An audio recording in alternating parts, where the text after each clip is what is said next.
राम का परिवार बहुत गरीब था। उसकी 2-10 साल की जुड़वा बेटियां थीं, जिनका नाम रिया और प्रिया था, और उसकी पत्नी घर का काम करती थी।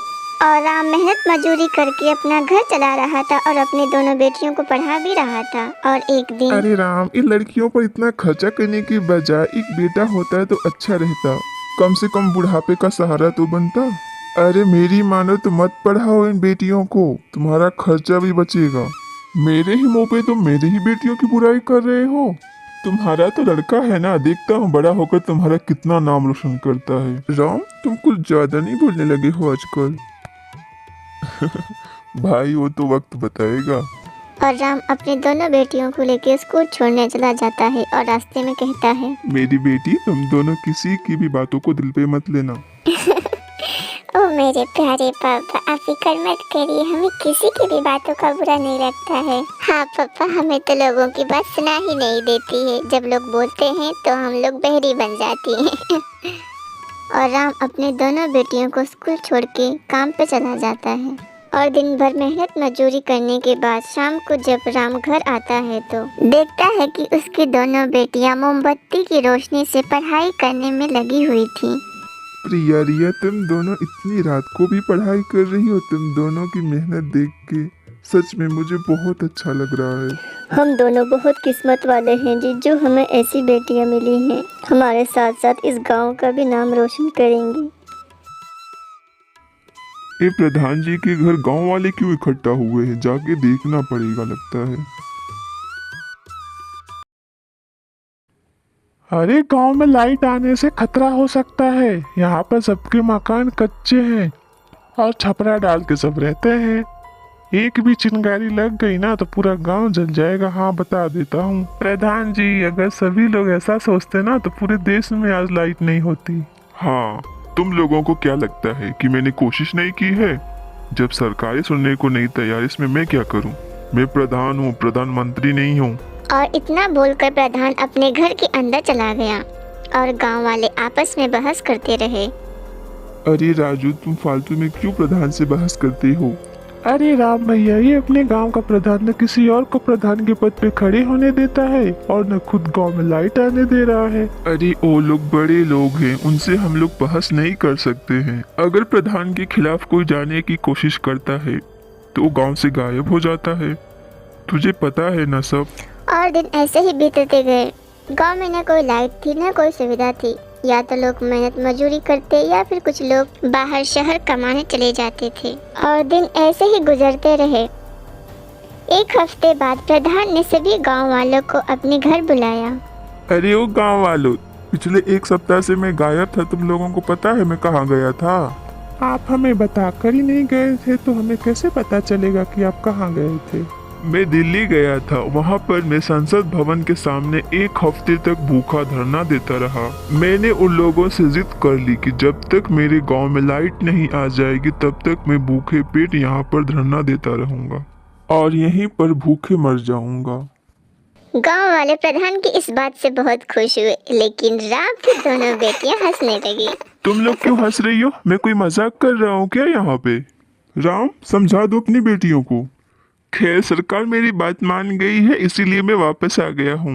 लेकिन तुम सभी लोगों को पेपर पर अंगूठे का निशान लगाना पड़ेगा, क्योंकि अगर बिजली की वजह से कोई भी नुकसान हुआ तो सारा इल्जाम मेरे ऊपर आ जाएगा। इसीलिए मुझे सभी लोगों की सहमति चाहिए। गांव वाले बिजली आने की खुशी में बिना सोचे समझे पेपर पर अंगूठे लगा दिए। देखा मुनीब जी, आपने मेरा कमाल। एक गंवार लोग हर रोज मेरे घर के सामने आके हंगामा करते थे। इसकी सजा आज इन गांव वालों को मिल गई है। इन लोगों ने अपने सारे खेत मेरे नाम कर दिए हैं। लेकिन मालिक, अगर कुछ महीने बाद इस गांव में बिजली नहीं आई तो ये गांव वाले हंगामा करने लगेंगे। इस बार सबकी कमजोरी मेरे हाथों में है। मेरा कोई कुछ नहीं कर सकता है मुनीब जी।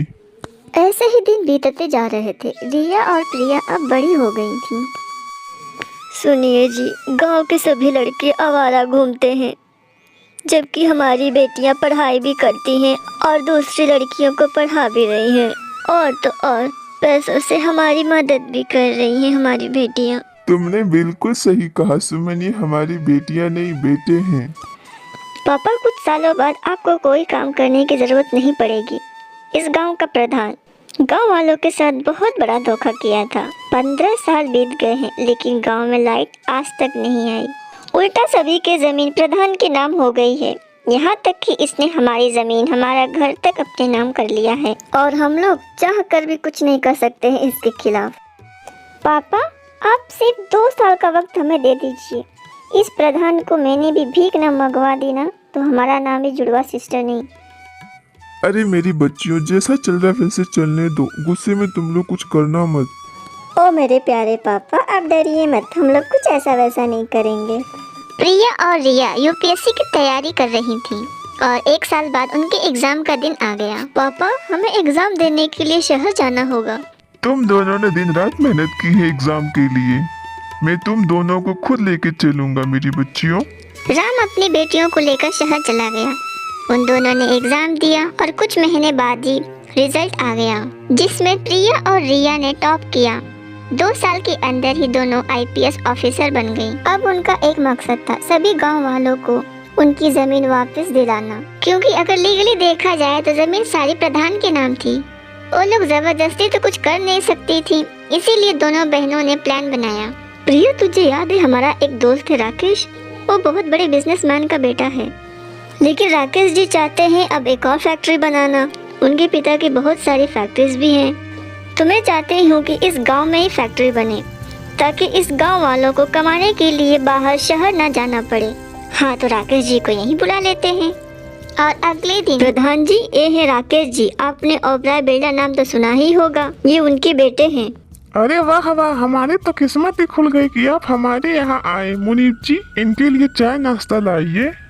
प्रधान जी, इसकी कोई ज़रूरत नहीं है। दरअसल मैं इस गांव में फैक्ट्री लगवाना चाहता हूं और उसके लिए मुझे आपकी परमिशन चाहिए थी।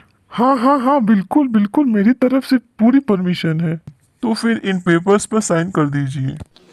प्रधान ने लालच में आकर बिना पढ़े पेपर पर साइन कर दिए और राकेश वहां से चला गया। और अगले ही दिन प्रिया और रिया पूरी फोर्स के साथ प्रधान जी के घर पहुंच गई और पूरे गांव वाले भी प्रधान जी के घर आ गए।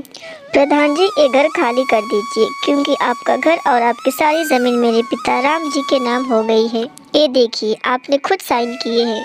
धोखा किया है तुम लोगों ने मेरे साथ। हाँ, किया मैंने धोखा। अब आप यहाँ खुद से जाएंगे या फिर धक्के मार के निकालना पड़ेगा आपको। और गांव वालों, आज के बाद बिना पढ़े किसी भी पेपर पर अंगूठा मत लगाना। और आज आप लोगों की जमीन वापस मिलती है। और अब वो प्रधान भीख मांगने लगा।